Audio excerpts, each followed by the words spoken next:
Hey guys, welcome back to yet another video, and this time I figured I'd come back with a pretty cool video because again I've been sort of gone for a little bit, dealing with life, mostly school. I mean, of course, again, I've said this only a billion times, but those of you who know that I'm in grad school, and it's also pretty accelerated, so I have more material to study and go through. But hey, we're back making another video. This time it's about the new 2022 BMW iX. So essentially, BMW is going to be coming out with a electric SUV. The first thing I looked up when I saw this release was all the competitors, and I'm like, it turns out there are actually no competitors for this iX. So I'm sort of going to get into more of that through this video. Of course, I'm going to show you guys little snippets from the actual unveiling of the BMW iX, along with the specs, and I guess my personal opinion on what I think of this vehicle. So without further ado, let's start up the video.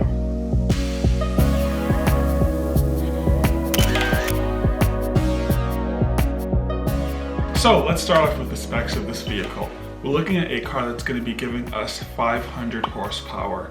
So if you compare that to the 2020 BMW X5, that vehicle gives us about 523, something around that. I don't remember the numbers off the top of my head, but either way, it is in the 500s. So for this BMW iX, it's pretty much going to rank right on the same level as the X5. So moving on to the range, we're looking at a car that's going to be giving us 300 miles.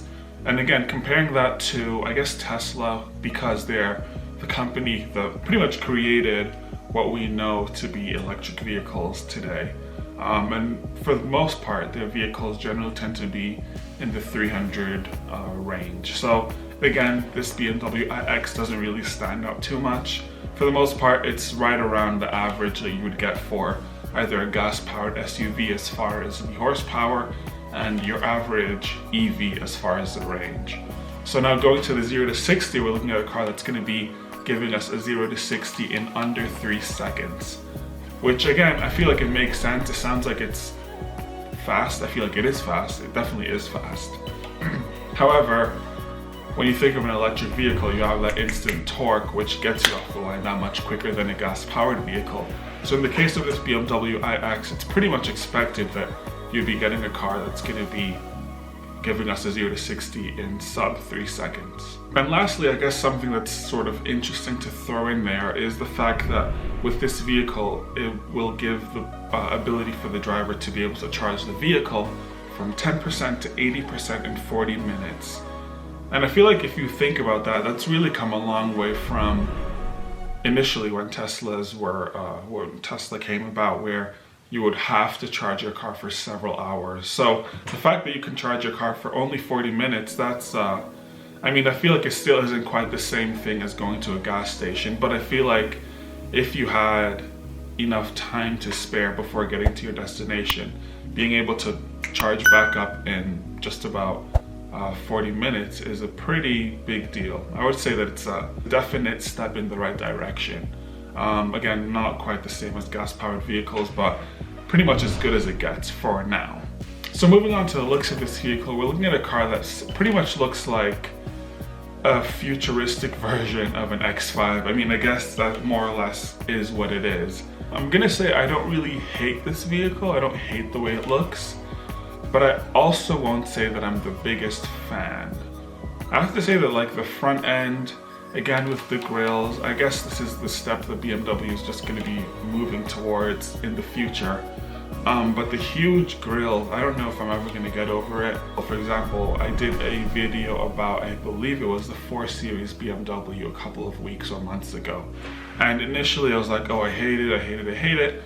A couple of weeks later, I sort of saw it in some pictures. I'm like, you know what, I'm kind of used to it.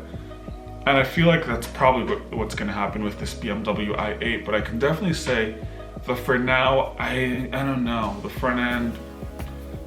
However, moving on to the interior, when you're getting an electric vehicle, you want something that's going to be fancy. You want something that's sort of like different from the usual, different from the norm. And sort of, I mean, you can see that in different vehicles, whether it be like a Porsche Taycan compared to a Porsche Panamera, or even some of the newer e-tron, the Audi e-trons compared to like the regular standard Audis. You can sort of see that for the electric vehicles, they're sort of adding on this like futuristic take, and they've sort of done the same thing with this BMW iX. So I mean, overall this car isn't really a bad looking one per se. It might take some getting used to for me, but I do have to say I really do like the interior. Let me know what you guys think in this video. I might do a comparison of this BMW iX with maybe an e-tron, I think is the e-tron Q4. That's supposed to be a competitor. I'm gonna definitely look more into that. But if you guys want a comparison video of this car, let me know in the comments below. It's been your boy. I'll catch you next time. Peace.